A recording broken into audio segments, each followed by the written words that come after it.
Thank you very much once again.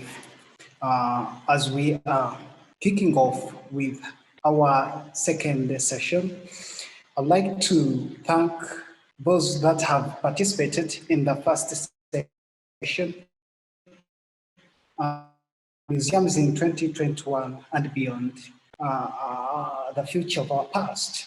So we couldn't have this global platform organized without perspectives from the museum community and institutions.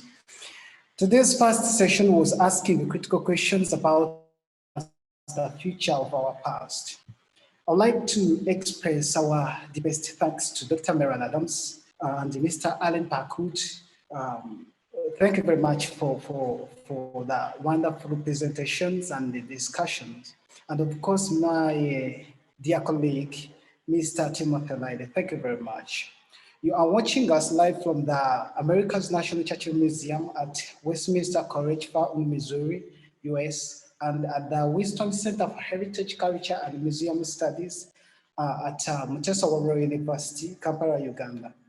I'd like to encourage my fellow Africans in my capacity, just as another African, and everyone watching us, to never erase your past. It shapes who you are today and will help you to be what you want to be tomorrow. We have to know our past, to understand our present, and craft our future. As Dr. Meron Adams mentioned, museums are great educational institutions. They give us that opportunity to interpret our past and to view the world and locate ourselves in it.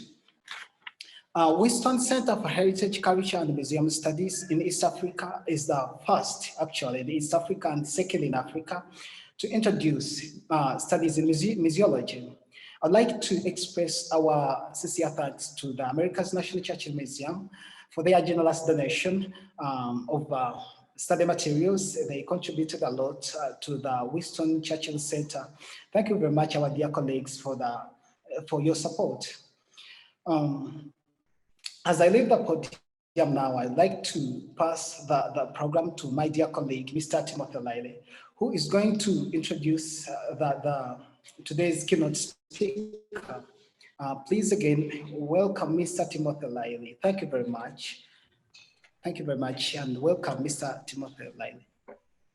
Thank you, Ashadhu, and thank you again, and to you and all of your colleagues at the Churchill Institution in East Africa for organizing this wonderful program today and tomorrow. The second session for today will examine global security. And we are in very, very good hands to hear from our distinguished panelist, Major General Byron Bagby. Major General Bagby served for 33 years service in the United States Army. His service included work in the Pentagon, on the Joint Staff and the Directorate of Strategic Plans and Policy, and on the Department of the Army Staff. A few of the key positions he's held are Commandant of the Joint Forces Staff College, Chief of Staff, U.S. Army, Europe, Chief of the Office of Military Cooperation in Cairo, Egypt, and Director of Operations for the Joint Force Command in Brunssum of NATO. Byron Bagby is the managing partner of BMB Solutions, LLC, a consulting firm specialized in executive leadership development and coaching and strategy development. He serves on the board of directors for Management Support and Technology Incorporated, the board of advisors for Ryan Consultant Group as chairman, and the board of trustees of William Woods University here in Fulton, Missouri. He served as a global leader in residence for Westminster College, interacting with students and consulting with staff and faculty on a wide range of issues and topics. We know Byron well here at Westminster, and we're very pleased to introduce him to those of you who don't know him in this particular forum. So I'm very pleased to welcome my colleague, friend, and great friend of Winston Churchill, Major General Byron Bagby. Byron? Well, first of all, Tim, thank you very much for that very kind introduction. Now, I'm not sure if I'm going to be on video or going to stay masked. I think if if you show the video, we'll be able to see you. Okay, it says the host has not, you cannot start your video until the host has stopped it or something like that. There we go. Oh, great, thank you. Modern technology, Tim. You got it. Well, first of all, Tim, thank you very much for that very kind introduction. And to Ashadhu, thank you very much for being the coordinator for this first annual Global Churchill Leaders Roundtable. You asked me to discuss specifically issues of global security. And I'll tell you, it's always a joy for me to reconnect with the worldwide Churchill network, which appears to be growing every day. And I want to offer my sincere congratulations to the Churchill Institution of East Africa as you celebrate your 4th anniversary coming up on July 4th. You progressed from a small traveling expedition in 2015 to a registered trust in 2017, and now you're one of the most important and well-respected tourism and historical stakeholders in East Africa. I have never been to Uganda, but I've lived in Cairo, Egypt for 2 years. I've also visited Botswana, Kenya, Morocco, South Africa, and Zimbabwe. So I have a fascination with the African continent and hope to visit there again sometime. The Churchill Institution of East Africa is a proud member of the International Churchill family.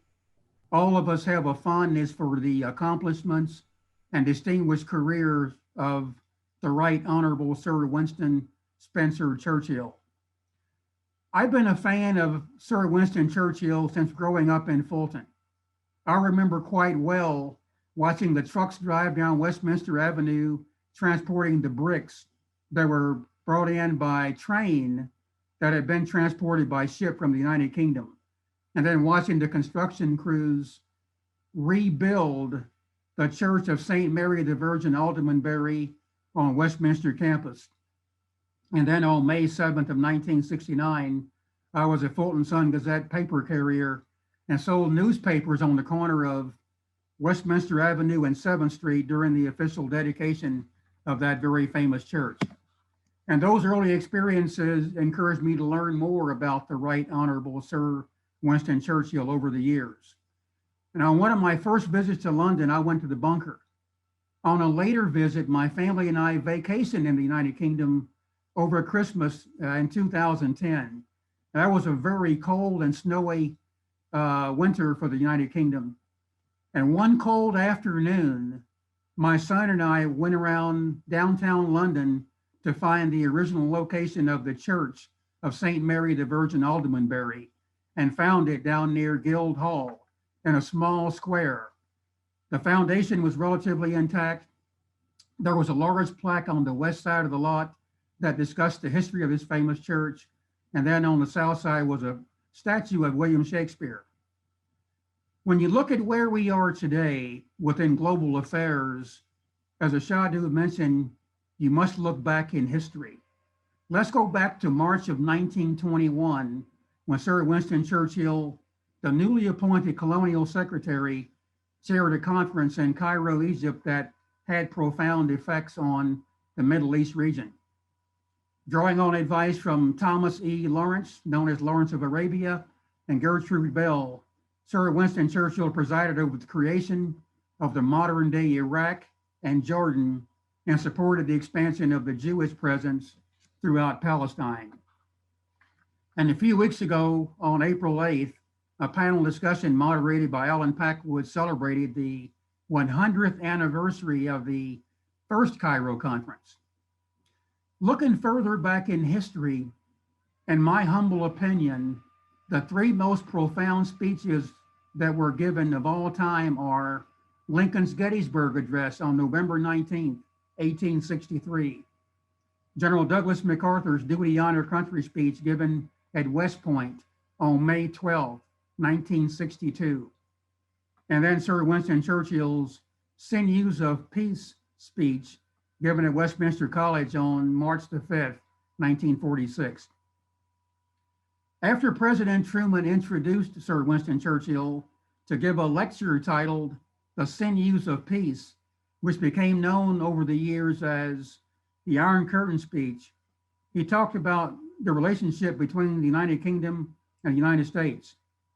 That speech was seen as a declaration of the alliance between the UK and the US, the emerging of the post-World War II order, and more importantly, the importance of remaining vigilant in the face of global communism.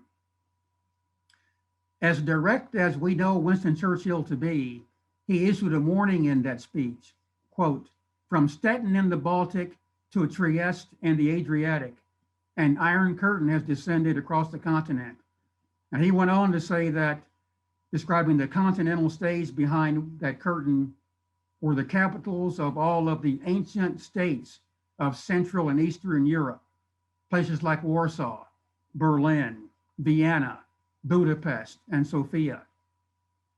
In many ways, his speech began the decades-long Cold War that defined the international order for most of the remainder of the 20th century. Churchill's speech also reaffirmed the Atlantic Charter, signed in August of 1941 in Newfoundland, an agreement between Sir Winston Churchill and President Roosevelt. The Atlantic Charter made clear that the United States would support Great Britain in the war. Both men wanted to present their unity in hopes of a peaceful post-war world then once Germany was defeated. In his Iron Curtain speech, he invoked the spirit of the Atlantic Charter.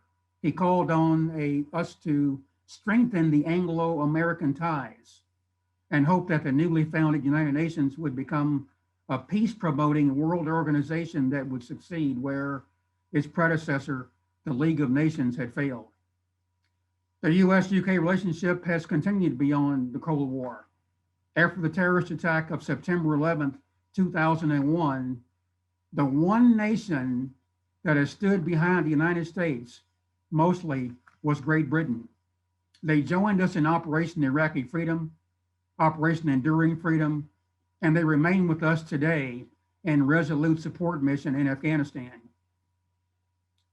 Now, having said all that and putting it into context, where are we today? Where will we be in the future? Where are there global security challenges that are ahead for us, not only by the nations on this panel today and tomorrow, but all nations across the globe? And you might find it surprising that many of the security challenges that I particularly see are non-kinetic, that may not lead to actual combat operations. Things like climate change, clean energy, cyber threats, health issues, other non-lethal challenges. In addition to the threats that exist around the world, there are also opportunities. There are windows now for us to make some progress on some actions that should have been completed many, many years ago. What I will do next is share with you my view of what some of the threats and challenges are that exist, and then I will share with you a few of what I believe the opportunities are that exist around the world. One threat that we don't look at very often, in my view, is food security. 690 million people are hungry. That's up 10 million from a year ago. That's up 60 million from 5 years ago. Now, the problem is not the food supply, but access to food supplies. People lack the money to buy food. They aren't in a position to grow their own food. The pandemic over the last 17 months has disrupted the global food supply chains. And according to the World Food Program, countries with increased food security have the highest migration of refugees. Today, an estimated 11% of the world is undernourished. Let's shift gears and talk about gender equality. Women make up about 50% of the world population. There are social barriers to economic freedom for women. Now, there's been some progress made over the past decade, but there's still a ways to go, especially in low and middle income settings. Globally, women earn much less than men. If women farmers were given the same resources as male farmers, 150 million more people could be fed to standard. And then you also have violence against women. Now, there are some other non-lethal challenges like major global health issues, children's health and education, climate change, and I predict that sometime in the future, we'll have a global financial crisis. All of these non-lethal threats can impact nations all over the globe. Now, I know that many of you are thinking the general's talking to us and all he will talk about are kinetic challenges and tank battles in the desert, air-to-air combat missions around the world. But I will share with you my view of one potential shooting war that may erupt, and that's the US and China over Taiwan. In my opinion, I believe that the US-China relations will reach a critical point over Taiwan. Each interaction the US has with China through arms sales, high-level official visits, and military exercises leads China to put increased pressure on Taiwan, mainly through air and sea incursions that happen almost every day. Let's say the US-China confrontation worsens. Chinese officials may feel the need to move toward unification of Taiwan with mainland China. Now, I don't think that they will attack Taiwan in a combat engagement, but they could use a Sun Tzu type strategy and try to squeeze Taiwan's economy. That may cause the US to escalate our efforts via air and sea presence in the region. And my biggest worry is that we will have a tactical mistake that will lead to outright conflict, an inadvertent air collision, a ship engagement that goes awry, that could lead to a major conflict between these two world superpowers. Those are some of the threats I see today, but here we are in 2021, moving forward. I also see opportunities. I think that we as a world, as an alliance, as a nation, can move forward, and we can use these opportunities to achieve some positive outcomes. I believe that you will see an increase in US multilateralism. President Biden ran on a campaign that he promised to reignite America's multilateralist policies. I anticipate we'll see the Biden administration rejoin all or most international agencies and agreements from which we withdrew in the past several years. Some of those are the UN Human Rights Council, the Paris Climate Accord, and the World Health Organization. I also believe you will see a renewed US effort to lead and take on a leadership role in the United Nations. There are a few international agreements that set standards and regulations in such areas as space, autonomous weaponry, new forms of dual-use biotechnology. I predict the United States will take a lead in developing these new agreements that are long overdue. The second opportunity I see is the new Sunni Arab-Israeli alignment. I think that you will see that expand and deepen. Over the last 18 months, you've seen a flurry of agreements between Israel and many Sunni Arab nations. And I think that's something that the Biden administration can seize upon and try to take it steps further. But knowing President Biden's critical perspective on Saudi Arabia, their human rights violations, and the war in Yemen, Saudi Arabia may see this as an opportunity to reset ties with the administration. And then the president and his team can facilitate possibly a regional free trade agreement. But I see this as a very, very positive opportunity for us. There are other opportunities out there. Two that I'll just mention briefly are the United States and Russia pursuing a relationship based on mutual interest and mutual trust and respect. The US and our allies building new international structures for digital governance. Now, I've shared with you a few of my thoughts on the threats that are out there going forward, as well as some opportunities. If we have time, we can talk more about some of those that I didn't discuss much. But Tim, at this time, I would welcome any questions that you may want to ask, or maybe some from the audience. Well, thank you, Byron, very much for your comments and your keen observations. I do have a couple of questions for you. Your experience, particularly on the African continent and elsewhere, do you think or feel that the United States should have a more engaging presence on the African continent today?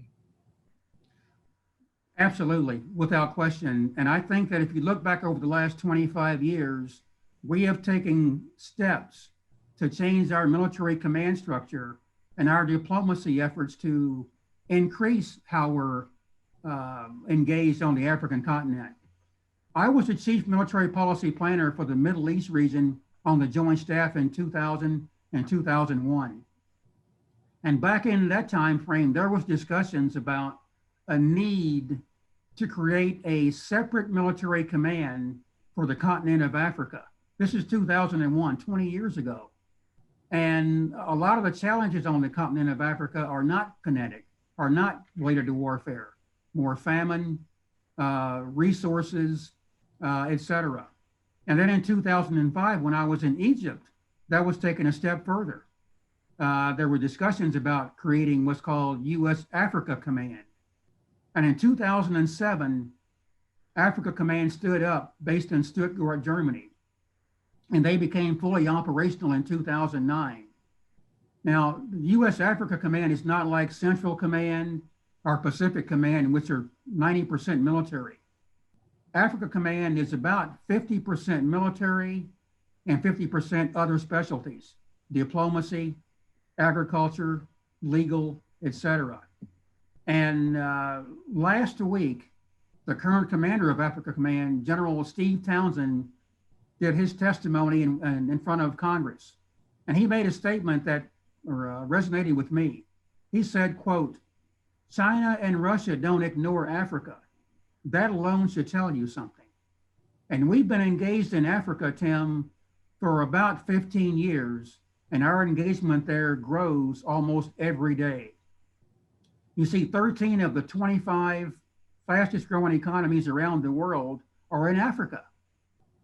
And in a time of climate change, Africa has 60% of the arable land on the globe. We are involved on the continent. We're involved right now in 22 countries. We have 7,000 people who rotate through Africa on exercises, training, and various type of programs. We've had soldiers die in Africa supporting the aims there. So we've increased our presence on the continent, Tim, in the last 25 years, the last 15 for sure. And our engagement there is growing every day, Tim. Thank you, Byron. I know that that's a keen interest to our African audience, and it's good to hear your thoughts and observation and experience in this regard. We have a number of questions that have come in response to your thoughts about US, China, and Taiwan. And one comes from Gary, who's talking about the US military and particularly its capacity and capability to offset any mainland Chinese military action against Taiwan. Just from a numbers game, would China be in a position to prevail in such a scenario? Well, first of all, I am certain that the United States would employ all four of our elements of national power: diplomacy, economic, informational, before we went the military route. We would exhaust every effort through the UN, ASEAN, other alliances to try to prevent any kind of military conflict. And we do that in all areas where there are powder keg type of situations that exist. I have confidence that the United States is well equipped to prevail in any armed conflict against China or any other nation. We prepare every day for conflict, whether it's naval, whether it's air, whether it's ground forces, special operations forces, and or some combination, which is how we fight these days. But we try to avoid a shooting war at all costs. But I am confident that the United States is prepared to prevail in any conflict that we may have against China. Thank you for answering that and elaborating on your thought. One question that's come in, Byron. You mentioned earlier about the global financial crisis in your opening remarks as a threat. Could you elaborate? What do you see as being the tenets to that potential for a financial crisis globally? Okay, that's a great question. I think it's driven by debt primarily. Debt from emergency coronavirus spending, especially in developing nations. The U.S. has spent trillions of dollars out of our budget just on coronavirus spending. Other nations, especially in developing nations, have spent similar amounts of money. The world debt has increased by $15 trillion in 2020. The International Monetary Fund has had to disperse pandemic-driven financial aid to 81 countries. That's more than a third of the countries around the world. And you'll also see the capital flows that go into a lot of low-income countries will drop by just under $1 trillion from 2019 levels. So I think that the crisis that I see, Tim, is based largely on debt, not just individual debt, but debt from corporations and national debt. The IMF is trying to outline different processes where they can help nations, and then we're asking nations to have their legislators and their congressional bodies to approve these kind of outlays of cash. But I think that the debt, or the crisis I see, is built around debt, and that's largely caused by the past 17 or 18 months we've dealt with the COVID-19 crisis around the world. Something certainly to be on the watch for. And thank you for answering that question. Another question that's come across from our audience comes from Malcolm, who says and cites the famous Harvard speech by Churchill, where in 1943 he said that the empires of the future are the empires of the mind. He reminds us of that quote and then asks, from a Western democracy standpoint, countries are being affected by the mind warfare, if you will, of cyber warfare and fake news. There's disinformation in the mind, and as the empires of the mind are being filled with these other threats, maybe you can comment a little bit about that. Is the information that's being transferred out there via cyber and other threats affecting our minds, and what kind of a threat is that globally? Tim, it's a huge threat. I think that disinformation and cyber are absolutely huge, non-lethal threats. And we'll talk about disinformation. Social media is out there.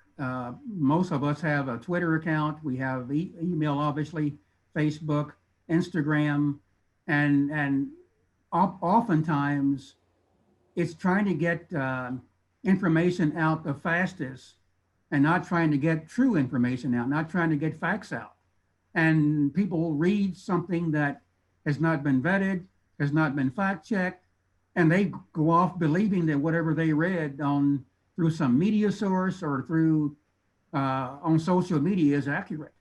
And it has an impact on people's mindsets. They believe a lot of information they read. And cyber is a huge threat. Right now, many corporations, nonprofit organizations, national databases, and internet type structures are being attacked. They're being probed, information is being siphoned, and in most cases, the owners of those networks don't know it. We are being attacked every day to some degree. I earned a credential in cybersecurity oversight from Carnegie Mellon University a couple of years ago to help with my director work and consulting work. And when I finished that course, I wanted to come back and cancel all of my email accounts, cancel my Facebook account, because cyber threats are out there. We're being probed, we're being attacked. Information is being placed in our various systems. But I think that information warfare is real. And I think that when individuals try to put information out that's not true, people believe it. And they go off thinking that it's true because even though it hasn't been vetted and hasn't been fact checked. And I think that disinformation and cyber are huge, huge threats to all of us. Thank you. That's, while technology unites us in many ways, it does have the power through these disinformation campaigns to divide us, I'm afraid. A question going back to your warning about economic and financial crises. Yeah, a question from Tobias is the widening gap of wealth gap a security concern between rich and poor countries, for instance. Is that how much of a global security threat is the wealth gap? It's a huge gap, Tobias, and thanks for asking that question. Wealth gap between and among nations and between and among people is huge. It's growing. Some nations are holding on and some are struggling. Some have had to basically have defaulted on various loans. But I think that the wealth gap is a threat, and that's a part of the financial crisis because the gaps are growing larger. The rich get richer, and those who are below poverty level don't stand much of a chance of getting above it. But Tobias, a very good question, but I would agree with you that the wealth gap is a threat, and it's real both between nations and between individuals. I'm mindful of our time, and we have a whole variety of questions, and I do apologize to everyone. We're not going to be able to get to everyone. I can tell that already, but I'm going to choose a couple of more questions here. One has to do with NATO and your experience, your firsthand experience within NATO. This is something that Churchill intimated or talked about in his Iron Curtain speech, which you mentioned here at Westminster College. But looking forward to today in 2021, is NATO still an effective tool for an alliance? Well, the short answer is, Tim, first of all, I think yes, absolutely. NATO is still effective. And the second part of that is I think that if Churchill were alive today and he saw 30 nations that grew from a 13 nation alliance in 1949 to now in 2021 being 30 nations, he'd be very, very proud. We won the Cold War. Basically, we avoided going to war with Russia and the Soviet Union. But I think that NATO was still very, very relevant. It's still based on collective defense. It's the first peacetime alliance that the US has joined outside the Western Hemisphere in 1949. I do believe in the alliance. I did when I was a part of NATO, the last part of my career, and I do today. And Sir Winston Churchill said, the only thing worse than fighting with your friends is fighting without them. And he's exactly right. I do believe that we should remain in NATO and take on a stronger role in NATO to try to influence NATO to remain vigilant and remain relevant as we are. But I do believe in NATO, it's a drill in consensus building and collaboration every day with 29 other nations that are a part of the alliance, but it's worth it. And yes, I do believe NATO is still very, very relevant today as it was when it was founded in 1949, Tim. Well, thank you. Another question that's come in, and General, do you see the relationship with Iran and the revival of the Iran nuclear deal as an opportunity or a threat to the United States? I personally believe in having some kind of an agreement. And I do believe when Secretary Kerry brokered the Joint Comprehensive Plan of Action several years ago, I think that was the right thing to do. And I know that President Biden and his team are reviewing efforts to maybe get back into the agreement. We'll see if we rejoin it. I know they'll do the right thing. I think that having the agreement does give us some transparency, not perfect. No international agreement is perfect. I've been a part of international negotiations several times over the last 25 years, and you rarely come out with everything that you want. You have a gap somewhere. That doesn't mean you walk away from you accept a bad deal. But I know that the president and his team are reviewing whether we should go back into the Joint Comprehensive Plan of Action. I think that was a good agreement. It wasn't great. We didn't get everything that we asked for, but I do believe it was the right thing to do, and we'll see what President Biden and his team decide to do over the next 12 to 18 months. Well, on that score and related, to the current administration, the final question I have for you is about the recent decision for the United States to pull out of Afghanistan. That was one of President Biden's first major military decisions. What are your thoughts on that decision and the impact globally? Well, Tim, he's made that decision, and it's time for us to get behind it and support it. He decided that we're going to get out of Afghanistan in September of this year. But you mentioned that was the first major decision that President Biden made. That was the last decision that President Trump made, because President Trump directed his acting Secretary of Defense, Mr. Miller, to get us out of Afghanistan by May 1st, which is tomorrow, by the way. So President Biden is continuing a decision made by his predecessor. I think we've been there for 20 years. We have trained the Afghan security forces, their police, their army, their air forces. They've been equipped. And I think that once we leave Afghanistan, to whatever degree we leave Afghanistan, I believe we will still be able to conduct airstrikes. We'll still be able to go in and conduct targeted counter-terrorist strikes with special forces going in and doing a surgical strike. Those options are still available. But Tim, look back 10 years to Iraq. We left Iraq case to colors in December of 2011. Then General Lloyd Austin, now our Secretary of Defense, case to colors in Iraq. We still have a 3-star combat headquarters there for planning purposes. And we still have a reaction force in the area. I have no inside information, but I could see a model like that planned and created for Afghanistan, to have a rotating headquarters come through along with a regional reaction force. In my opinion, it was the right decision. We've been there for 2 decades. We've spent lots and lots of money. I think the Afghan forces will prevail, in my opinion. I do believe that we'll finance contractors to help them with training and maintaining their equipment. But in my opinion, that was the right decision that the president made to withdraw from Afghanistan. Well, thank you again for your time today, and for all of you who have joined us and asked such great questions.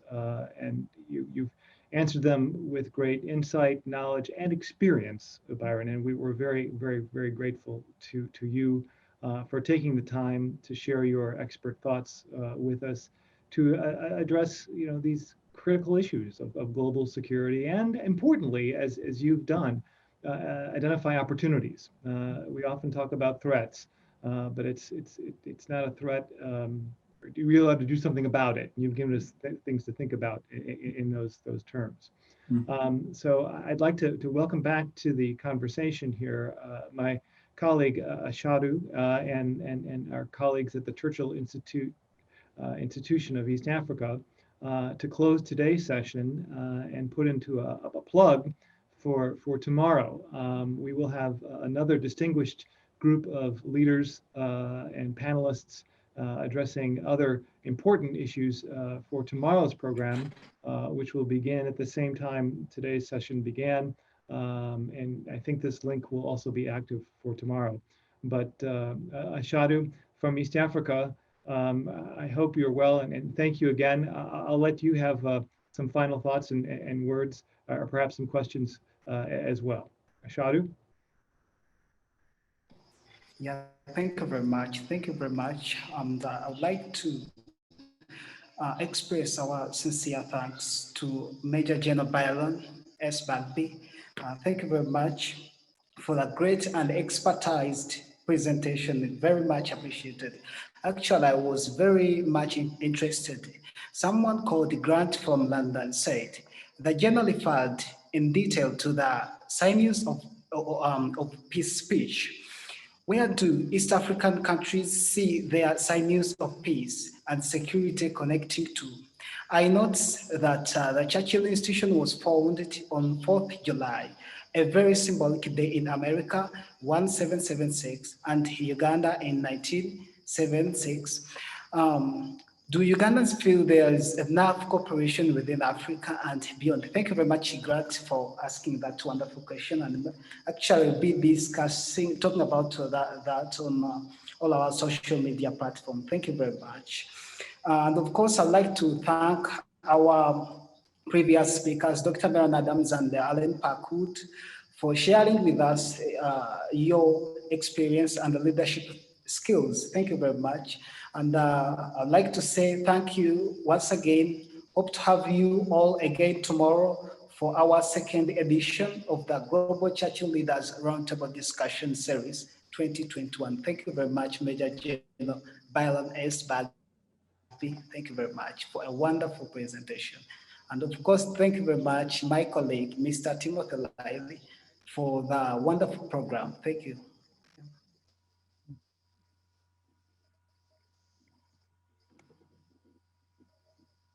Well, thank you very much, Ashadhu. I enjoyed it. Yes, and thank you, Byron. Thank you, Ashadhu, and thank you all for tuning in and joining us for this global roundtable discussion on leadership. There's more tomorrow when we'll be joined by Elizabeth Checkle of the Churchill Society of Edmonton, Canada. Also, Mr. Robert Chaffee, also of the Churchill Society of Edmonton in Canada. We'll also be joined by Gary Russell of the Churchill Dining Club of Auckland, New Zealand, and Michael T. Franklin, Vice Admiral Michael Franklin, U.S. Navy retired, will be our keynote speaker tomorrow. So please tune in tomorrow for those distinguished speakers and more from Ashadhu and the team in East Africa. Once again, thank you so much.